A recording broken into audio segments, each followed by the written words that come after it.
Hello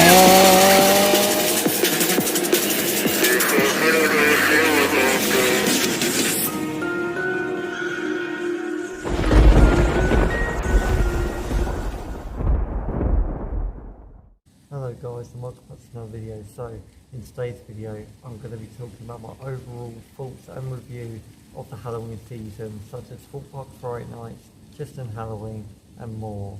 Enjoy the video. So starting with Thorpe Park Fright Nights, I must say the event this year has been fantastic. There's been so much to see and do, from scare mazes to scare zones, and of course the shows, and as well as the roaming team. Loads of nice theming around the park, a good select of food options for Halloween, and of course a big range of merch in the shops, which I'm so impressed with this year. Big up to the retail team for doing that. So I'm going to go through all the scare attractions one by one, and starting with the terminal. So the terminal at Thorpe Park is an audio-led experience. It was located next to Zodiac in Lost City. So just to warn you guys, before I talk about everything to do with Fright Nights, it will contain spoilers, and also the same for Chessington and possibly some others as well. That's terminal. And so basically you'd start off with going in a fake lift with a mini story. There are live actors in there, but they didn't really do a lot. They looked very similar to Black Mirror. And then you go into a pod in a shipping container, put on some headphones, and the story will go ahead with a few small special effects and basically mainly the audio. Now my overall thoughts about this attraction, I've been really struggling to think what I really think of it ever since I've done it. So when I first came out I was just so confused and I wasn't too sure what I really thought of it. I've been trying my best to think about what my thoughts actually are, and I'm going to reveal them to you right now. So I think it's something very different. The exterior for the containers I thought wasn't great. It was just very bland, nothing really a lot. It's like with the one at Alton Towers, there was plenty of theming to see and look at. It's like the terminal there wasn't, unfortunately, which was such a shame. The audio was alright. The actors weren't that great. There was not really any point having them in there, in my opinion. The audio itself, the story that I listened to from the headphones, I thought was quite good. It was basically like Ghost Train, but without the VR. And in my opinion, I feel like Terminal would have been better in a Ghost Train. It's not the best of attractions. I did that Fright Nights this year, and I only did it once. Was it worth the money? Not really. Much rather would have done it for free. And at least Thorpe Park were trying something different at the end of the day. And it was good how they done the story with the headphones as well, so that's the main positive for the attraction.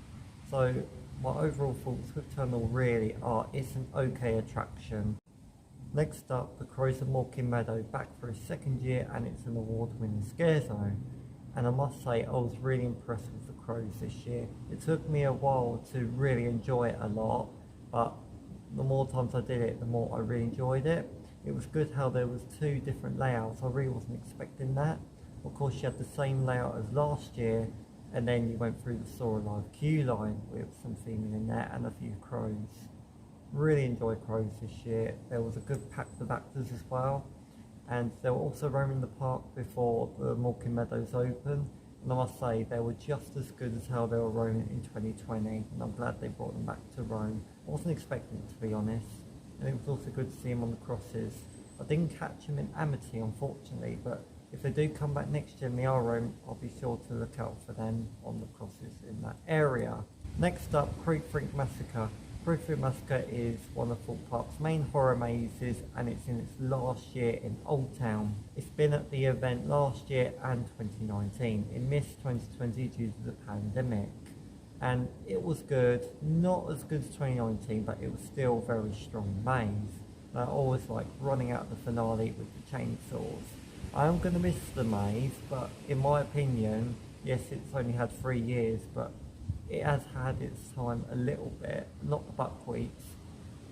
And about Project Exodus, I can't wait for it to be built. So mixed thoughts on that one. I'm going to miss the maze, but I'm also very excited for the future Project Exodus. Also, I quite like how they fitted in the story in Creek Freak with Project Exodus and the buckwheats. I thought that was very clever, that, and quite funny. especially when it got to this point where the coasters have been approved and we got to interact with the actors in there, basically saying like we're very excited, which made the whole experience even better. Are you guys going to miss Creek Freak? Comment below. Creek Freaks Unchained, it was the roaming team of the Buckwheats. I thought the classic car thing that they were going around in was very cool.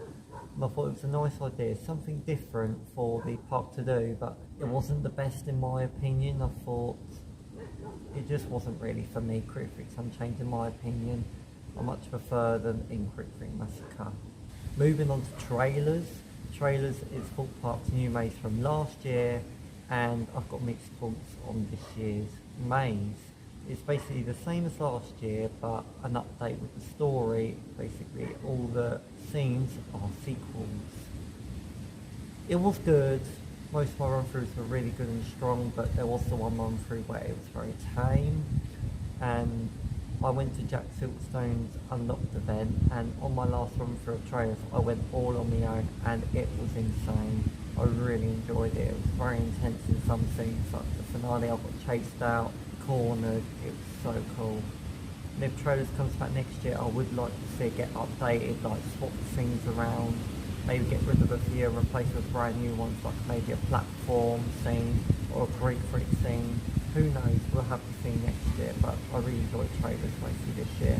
Moving on to Birthday Bash. Birthday Bash is the newer scare zone and show for last year, and it's based on a twin's birthday, and I don't really have a lot to say about it. All it was really was just a scare zone and a show, and I thought it was awful. I thought it was worse than last year. I really didn't enjoy the show. I actually preferred last year's show over this year's, and the scare zone itself, well, it was basically just the characters walking around and that was it. Next up, Death's Doors. Death's Doors is the brand new scare zone for this year, and all it is really is just knocking on doors and seeing if the actors come out and scare you. And personally, it took me a while to really know what my thoughts are on Death's Doors. I had to do a few run-throughs a few times. I did it day and night. I thought the references in there from past years in there were very cool. One of the characters was a sleeper. There was a couple from Fist of Arena, one from Roots of Evil. I quite liked that. That was very clever. There was also a Christmas character in there which I thought was so cool, very funny. It was an okay attraction. Like, if it comes out next year, I would like it to be improved. Next up, Amity versus Lycanthrope High, Graduation Sucks. Now, this is yet again the same old thing as previous years, the scare zone followed by the show. And I must say, this year was probably the best version of Amity versus Lycanthrope High. As there was a wider stage, there was one bus, there was big banners, lighting, smoke. Everything about the show this year was incredible. There was a good lineup of songs as well, and by the sound of the story it seemed like that next year they won't be coming back because they were recapping on previous years. But I did hear some speculation, big up Theme Park Unplugged, as they predicted that after graduation celebration there's an after party, so could it be returned next year for the last of the year, but as an after party version, and that could be the big send off for Amity versus Lycanthrope High. You never know, like, we will definitely have to wait and see in the lineup next year, and what the teasers do for next year. Graduation show, definitely one of my main highlights for this year's event. And finally, the brand new maze for this year, Survival Games. So this maze is about, you're going into this TV show called Rival, and you're the contestants. And all you got to do is battle against the characters in the show that are trying to kill you. That's all it is. But for anyone that hasn't done Survival Game, you basically go into the pre-show, get put in a cage, and then the strobes go off, and then you get grabbed from behind. And then you basically go through all different scenes with these different characters, and then you go through the arena, and that's when you're going around in circles, you get split up and everything. Then you go through finale, so that's the maze. I've only been in there 3 times by the way, but I did it for the first time and it wasn't the best, but it was actually still really good. But then my second one, it was strong and full on, like it was really good.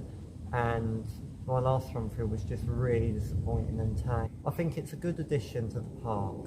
I liked the idea, I liked the characters, I liked all the scenes, I liked getting split up and everything else. But it just could have been better for run-through wise. So that's my overall thoughts on survival games. So what a year it's been at Fright Night. I've really enjoyed it. There was also Legacy, and that came out for a second year. So this year's show was about the lineup of this year's event and also the throwback years of Fright Nights, and I must say it was a lot better than last year's Legacy, and I really enjoyed it more. I only got to see it once, and I hope it does return next year, but at the same time I wouldn't be surprised if it doesn't return, but we'll see. So I went for the staff preview because obviously I work at the Thorpe Park. I went to Jack Silkstone's buyout event, that was outstanding. I got to do Creek Freak 3 times, Trailers 3 times, Crows 4 times, Survival Games once, Death Stores once, pretty much everything else once. Yeah, I'll definitely do that again next year if Jack Chessington does do it again. I didn't do the after party though, so because of work reasons, but other than that I really enjoyed the event. I also did 3 behind the scenes tours for the mazes, Creek Freak Trailers and Survival Games. That was good. Basically you go to reception, meet there, then go to containment, look at the teaser scene for last year, which was cool. You got to look at pictures and stuff, and even film, take pictures.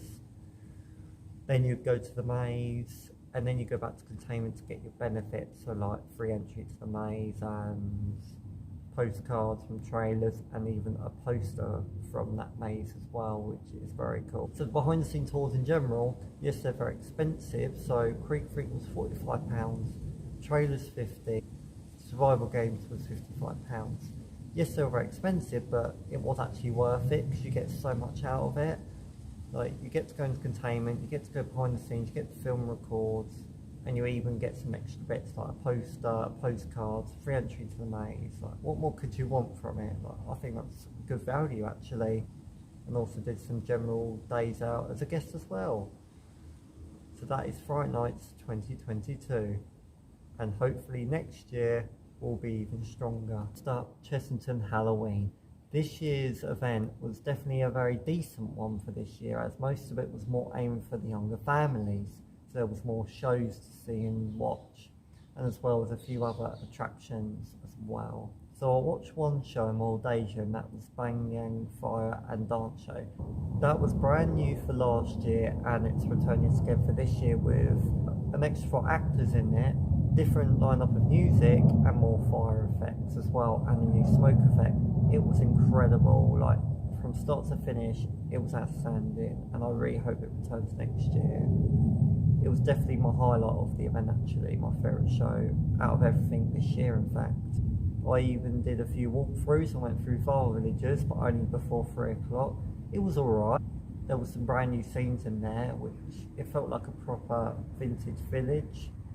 And the actors are very interactive, but for me, I do like interacting with actors, but because I don't do it very often, I find it a little bit cringe in my opinion. So that's why you don't hardly see me interacting with actors with the camera, because like everyone's different at the end of the day. But I really enjoyed it.